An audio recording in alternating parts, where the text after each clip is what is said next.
Hello friends, स्वागत है आपका मेरे यूट्यूब चैनल एग्जाम टाइम में। तो चलिए शुरू करते हैं आज का वीडियो। आज के वीडियो में कुछ एक्स्ट्रा टॉपिक्स हैं जो मैंने ऐड किए, जो मुझे इंपॉर्टेंट लगे थे। बीएसएनएल लॉन्च किया दुनिया का पहला सैटेलाइट आधारित narrow band IoT network. Bharat Sanchar Nigam limited यानी बीएसएनएल ने सैटेलाइट आधारित nano band internet of things यानी कि NB-IoT को लॉन्च करने के लिए global machine connectivity solution company Skylo India के साथ साझेदारी की है। यह पल दुनिया का पहला उपग्रह आधारित NB-IoT नेटवर्क है।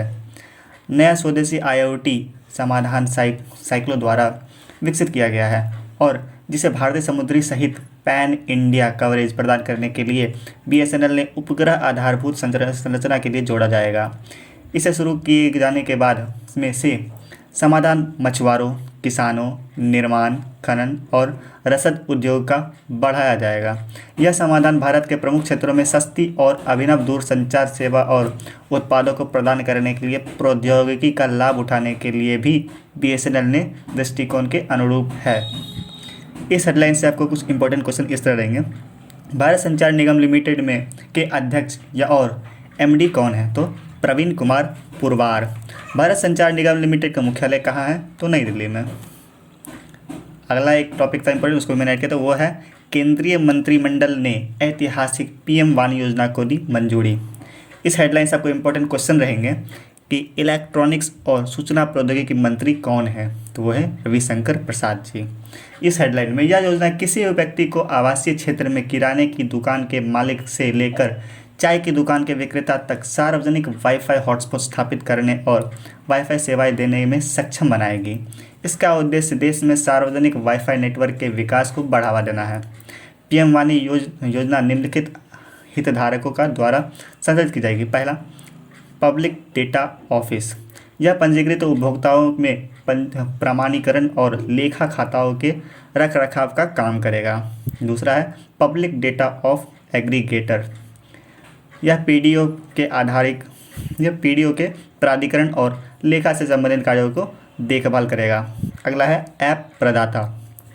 यह पंजीकरण ग्राहकों के लिए मोबाइल ऐप विकसित करेगा और वाईफाई वाले हॉटस्पॉट इलाकों में ये PDO PM वाणी सेवा की उपलब्धता का पता लगाने के बाद उसे अनुरूप ऐप में इसकी जानकारी डालेगा ताकि ग्राहक अपने मोबाइल पर इंटरनेट सेवा का उपयोग कर सके। Central registry. यह ऐप सेवा प्रदाता PDO और PDOAS की जानकारी रखेगा। सेंट्रल रजिस्ट्री का रखरखाव शुरुआती स्तर पर टेलीकॉम विभाग द्वारा किया जाएगा। बात है हमारे RRB के इंपॉर्टेंट क्वेश्चन के सेक्शंस पे। तो इसमें क्वेश्चन है पहला, ज्ञानपीठ पुरस्कार किस क्षेत्र वाले को दिया जाता है? इसका आंसर होगा साहित्य। अगला क्वेश्चन है, अर्जुन पुरस्कार किससे संबंधित है? इसका आंसर हो जाएगा खेलकूद से। अगला क्वेश्चन है, किस क्षेत्र में असाधारण योगदान के लिए शांति स्वरूप भटनागर पुरस्कार दिया जाता है? इसका आंसर हो जाएगा विज्ञान में। अगला क्वेश्चन है, ग्रैमी पुरस्कार किस क्षेत्र में दिया जाता है? इसका आंसर हो जाएगा संगीत में।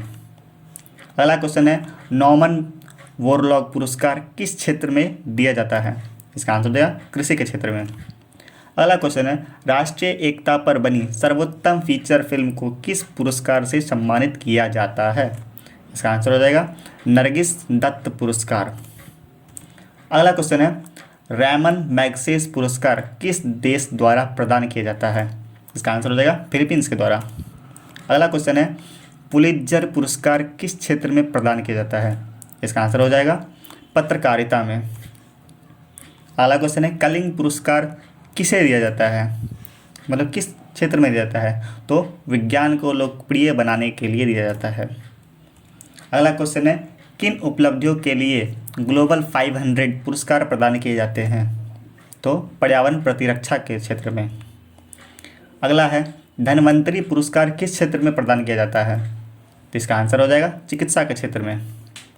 अगला क्वेश्चन है, सरस्वती सम्मान किस क्षेत्र में दिया जाता है? तो इसका आंसर हो जाएगा साहित्य के क्षेत्र में।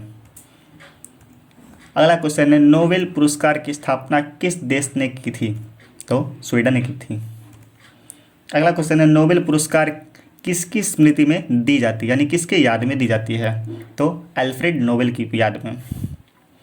अगला क्वेश्चन है, ज्ञानपीठ पुरस्कार कब से प्रदान किया जा रहा है? इसका आंसर होगा 1965 से। अगला क्वेश्चन है खेल प्रशिक्षकों के लिए द्रोणाचार्य पुरस्कार किस वर्ष स्थापित किया गया था? इसका आंसर हो जाएगा 1985 में। नोबेल पुरस्कार कब आरंभ किए गए थे? तो नोबेल पुरस्कार 1901 में स्थापित किए गए थे। अगला क्वेश्चन है भारत रत्न और अन्य राष्ट्रीय सम्मान का आरंभ कब हुआ था?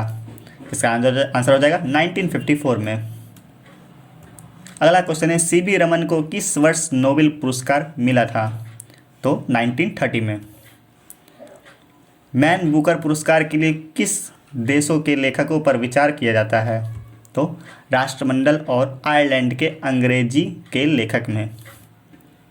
अर्थशास्त्र में नोबेल पुरस्कार किसने स्थापित किया था? तो अर्थशास्त्र में स्वीडन का सेंट्रल बैंक ने स्थापित किया था। ज्ञानपीठ पुरस्कार प्राप्त करने वाली पहली महिला कौन थी? तो आशा पूर्णा देवी जी। के बिरला फाउंडेशन द्वारा 1992 में साहित्य के क्षेत्र में उत्कृष्ट योजना के लिए किस सम्मान की स्थापना की गई थी? इसका आंसर हो जाएगा सरस्वती सम्मान।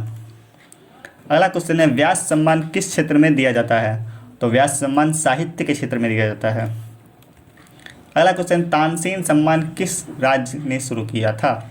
इसका आंसर हो जाएगा मध्य प्रदेश से। दादा साहेब फाल्के पुरस्कार सर्वप्रथम किसे दिया गया था? तो श्रीमती देविका रानी को। मैग्सेस पुरस्कार से सम्मानित होने वाले प्रथम भारतीय कौन थे? तो आचार्य विनोबा भावे। अगला क्वेश्चन है रविंद्रनाथ टैगोर को साहित्य के क्षेत्र में किस वर्ष नोबेल पुरस्कार दिया गया था? ये इंपॉर्टेंट क्वेश्चन है। इसका आंसर हो जाएगा 1913 में। सीवी रमन को किस वर्ष नोबेल पुरस्कार दिया गया था? तो 1930 में।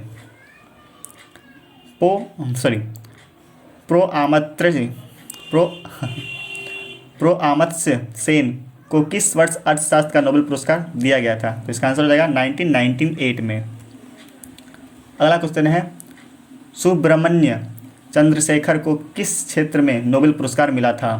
तो भौतिकी में। अर्थशास्त्र के क्षेत्र में नोबेल पुरस्कार किस वर्ष से प्रदान किया जा रहे हैं? तो 1969 से। एशियाई नोबेल पुरस्कार के नाम से कौन जाना जाता है? तो रैमन मैग्सेस पुरस्कार। दादा साहेब फाल्के पुरस्कार प्रदान किया जाता है सूचना एवं प्रसारण मंत्रालय भारत सरकार द्वारा। ऑस्कर पुरस्कार किसके द्वारा प्रदान किया जाता है? तो national academy of motion picture arts and sciences द्वारा। ज्ञानपीठ पुरस्कार प्राप्त करने वाला प्रथम हिंदी लेखक कौन था? तो सुमित्रा नंदन पंत। अगला क्वेश्चन है सरस्वती सम्मान के प्रथम प्राप्तकर्ता कौन थे? तो इसका आंसर हो जाएगा हरिवंश राय बच्चन जी। अगला क्वेश्चन है भारत रत्न से विभूषित प्रथम विभूति कौन थे? इसका आंसर हो जाएगा डॉक्टर एस राधाकृष्णन। मरणोपरांत भारत रत्न पुरस्कार से सर्वप्रथम किसे सम्मानित किया गया था? यानी कि मरने के बाद भारत रत्न प्राप्त करने वाला पहला व्यक्ति कौन था? तो वो है लाल बहादुर शास्त्री जी। अब आते हैं वन लाइनर्स के सेक्शंस पे। चलिए शुरू करते हैं।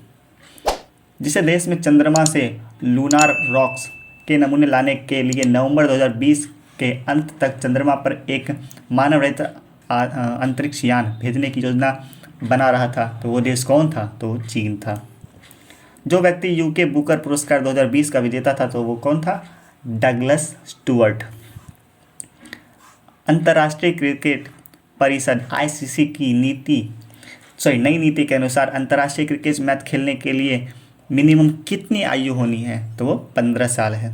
ये पहले 18 थी, उसको घटाकर 15 साल कर दी गई है। ग्लोबल इंटर पार्लियामेंट्री यूनियन अर्थात इंटर पार्लियामेंट्री यूनियन की स्थापना फ्रांस और ब्रिटेन द्वारा जिस वर्ष की गई थी, वह वर्ष कौन सा था? तो 1889। दुनिया भर में जिस दिन विश्व का बाल दिवस मनाया जाता है, वह दिन है 20 नवंबर। किस देश के लिए ग्रीन क्लाइमेट फंड ने 256 मिलियन अमेरिकी डॉलर की राशि मंजूरी दी थी? बांग्लादेश के लिए। इस सप्ताह चंद्रमा से चट्टान के सैंपल को लाने के लिए एक मानव रहित अंतरिक्ष यान को चंद्रमा पर उतारने के लिए चीन ने प्रयास किया है। जिस वैक्सीन निर्माता ने अपने कोविड-19 वैक्सीन को आपातकालीन उपयोग के लिए अनुमति दी है वह देश कौन है? वो वैक्सीन फाइजर है। भारत ने अभी हाल ही में अपने उत्तर पूर्वी राज्य मेघालय में परिवहन क्षेत्र को आधुनिक बनाने के लिए जिस अंतर्राष्ट्रीय वित्तीय संस्था के साथ 120 मिलियन अमेरिकी डॉलर के एक समझौते पर हस्ताक्षर किया है, वह समझौता विश्व बैंक ने लाया था। अंतर्राष्ट्रीय क्रिकेट परिषद ICC द्वारा अभी हाल ही में विश्व टेस्ट चैंपियनशिप अंक तालिका में जिसे राष्ट्र को शीर्ष पर रखा गया है तो वह राष्ट्र है ऑस्ट्रेलिया। भारत ने जिस नियंत्रक और महालेखा परीक्षक CAG को 3 साल के लिए इंटर पार्लियामेंट्री यूनियन जिनेवा के एक्सटर्नल ऑडिटर के तौर पर चुना गया है वह है गिरीश चंद्र मुर्मू।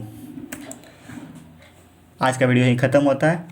वीडियो देखने के लिए थैंक यू। वीडियो को लाइक शेयर जरूर करें और मेरे चैनल को सब्सक्राइब करना ना भूलें। आपको इस पूरे वीडियो का PDF मेरे डिस्क्रिप्शन बॉक्स में मिल जाएगा, उसको डाउनलोड करना भी ना भूलें। Thank you.